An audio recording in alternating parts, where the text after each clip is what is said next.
So as Margaret was shorter, she obviously had a shorter train. So there was just that kind of little thing. Why doesn't that also apply to me?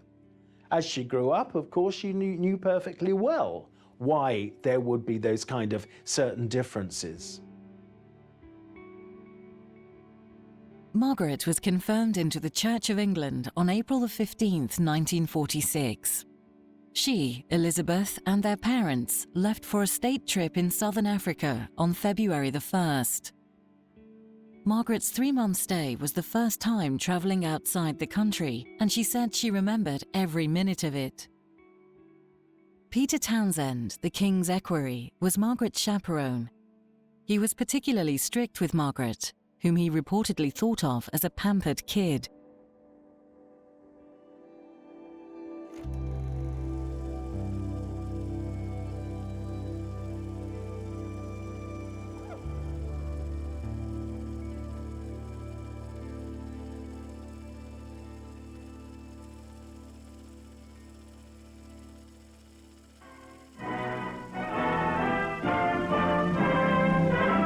Elizabeth and Philip take their places on history's pages. To the stirring strains of Mendelssohn, they march as man and wife toward the west door amidst nearly 3,000 invited spectators.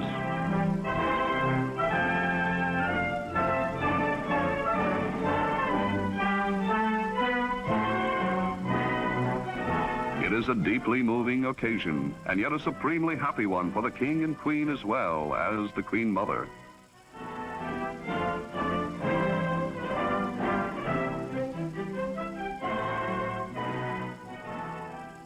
Elizabeth gave birth to Charles and Anne during the course of the following 3 years, and as a result, Margaret's position in the line of succession was lowered.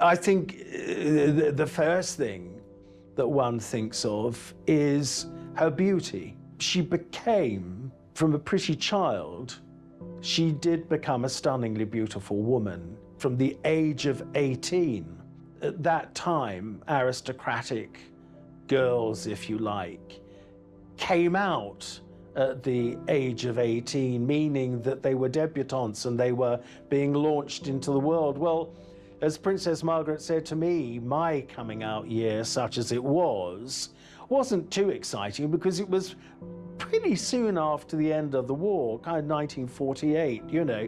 So she didn't do the sorts of things that Debs did.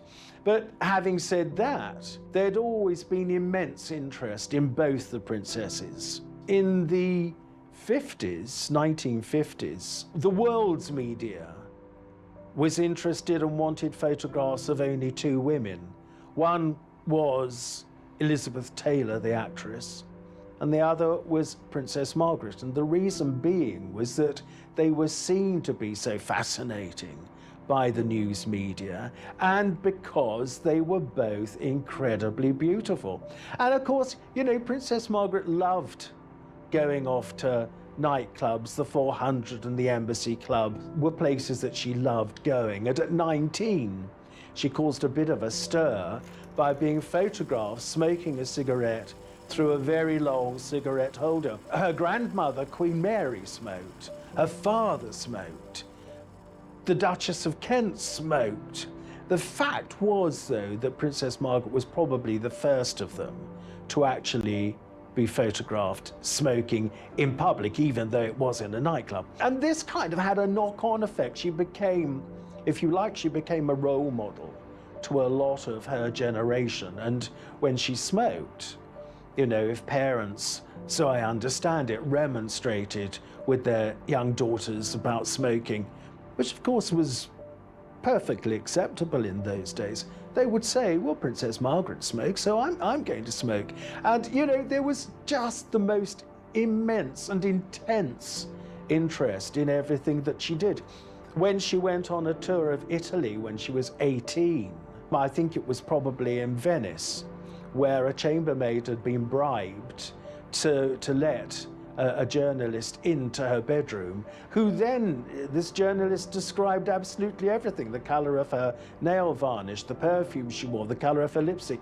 You know, even these tiny inconsequential details made news. She made news.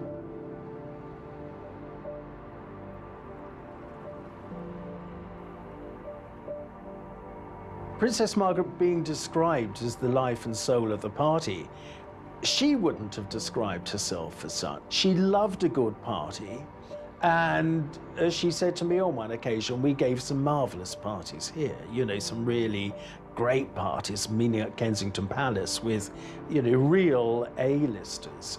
But yeah, she was very often the life and soul of the party. Somebody said to me that she sparkled. You know, and that is very typical of what and who Princess Margaret was. She was a sparkler.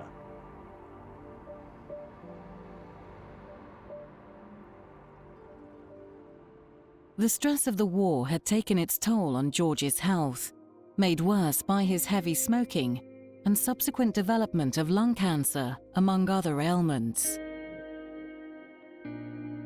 A planned tour of Australia and New Zealand was postponed after George suffered an arterial blockage in his right leg and was treated with a right lumbar sympathectomy in March 1949.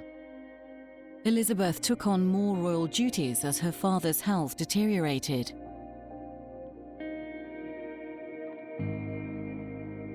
The delayed tour was reorganised, with Princess Elizabeth and her husband Philip, Duke of Edinburgh, taking the place of the King and Queen. On the 31st of January 1952, despite advice from those close to him, George went to London Airport to see Elizabeth and Philip off on their tour to Australia via Kenya.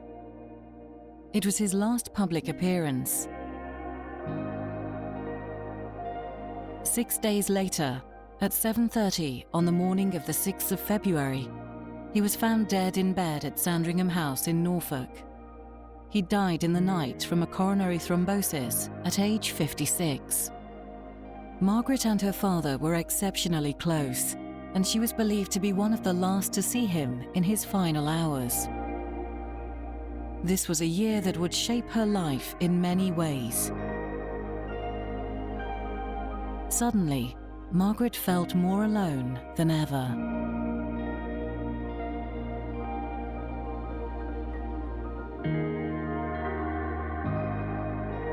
Her sister was now married with children and was preparing to become queen. Her mother was surrounded by consults who had been by her side throughout her marriage to her late husband. The press avidly discussed the world's most eligible bachelor girl and her alleged romances with more than 30 bachelors. Although she had a lot of suitors, she felt as though she had nobody to turn to until she found a man who could sympathize with her loss. Group Captain Peter Townsend had served as the late King's equerry for many years and had known Princess Margaret since she was aged 14. And he was 16 years older than her, so he wouldn't have taken a great deal. I mean, apart from being his boss's daughter, he wouldn't have taken a great deal of interest in her. And certainly when he first joined the household, he wouldn't have had any kind of romantic notions about her whatsoever. It was only later on that their feelings developed, and one reason for this was the loss of King George VI, the father, that she absolutely adored. And I've always said that when people have said to me about Townsend being the great love of her life, no, he wasn't. In my view, the great love of her life, the man she absolutely loved, was her father. And the relationship with Peter Townsend really grew more intense after the King's death, because here she'd always had this very strong, loving relationship with her sister. Now, by the time the King died in 1952, Princess Elizabeth had married. She'd become the mother of 2 children, so that when she ascended the throne, she still had a husband, She still had 2 children, but she had all the responsibilities of sovereignty, everything that came with being queen. So that meant that she was somewhat removed from her sister. Now, Princess Margaret's mother, Queen Elizabeth, the Queen Mother, was engulfed, as she put it, in great clouds of black. So she wasn't there for her daughter either. She was totally consumed with her grief. So who did Margaret have? Nobody really, except Peter Townsend. And that closeness grew from that time, and it developed into love. They spent more and more time together, with Margaret feeling comforted by his presence. She found herself falling in love with him. However, one thing stood in the way of her happy ending. Peter was a married man. Despite being 16 years her senior, Peter developed a strong affection for Margaret and subsequently divorced his wife in 1952. In April 1953, Peter Townsend asked Princess Margaret to marry him, and she gladly accepted. He probably proposed to her, the history books say 1953, he probably proposed to her towards the end of 1952. And he did so in the Crimson Drawing Room at Windsor Castle. They were never engaged. How it transpired was that Princess Margaret had gone to her sister, by now Queen, to say that she and Townsend were in love and wanted to marry. And the Queen's response was to say, in the circumstances, it's not unreasonable for me to ask you to wait for a year. And this is exactly what happened. At the end of the year, Princess Margaret went back to the Queen and she said, okay, we've waited this year. Now, I'm convinced it was on ministerial advice that the Queen said, I have to ask you to wait another year. Now, that additional year meant that Princess Margaret was then approaching her 25th birthday.